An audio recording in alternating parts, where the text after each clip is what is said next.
பனங்கிழங்கு மாவு குழந்தைகளுக்கான சக்தி மிகுந்த ஊட்டச்சத்து உணவு. பனங்கிழங்கு மாவு புற்றுநோய் வராமல் தடுக்கும் ஆற்றல் உண்டு என்று நம்பப்படுகிறது. கால்சியம் சத்து நிறைந்திருப்பதால் எலும்புகளை வலுவாக்கும்.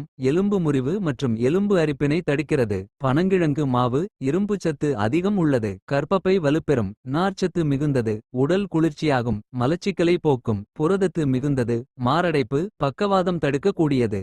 உடலுக்கு வலு சேர்க்கும். குடல் அழற்சி வயிறு மந்தம் செரிமானமின்மை போன்ற பிரச்சனைகளுக்கு பனங்கிழங்கு சிறந்த துணை உணவாகும். பனங்கிழங்கு மாவு இரத்த ஓட்டத்தை சீர்படுத்தக்கூடியது. ஓமேகா 3 ஃபேட்டி ஆசிட் நிறைந்தது. உடல் ஆரோக்கியம் குறித்த இத்தகைய அரிய தகவல்களை தாங்கள் தெரிந்து கொள்வதுடன் மட்டுமல்லாமல் மற்றவர்களுக்கும் தெரியப்படுத்திட இதனை அதிகம் பகிரவும். இயற்கை உணவு மருத்துவ ஆலோசகர். பாரம்பரிய சிகிச்சை சித்த வைத்தியர் சுரேஷ்.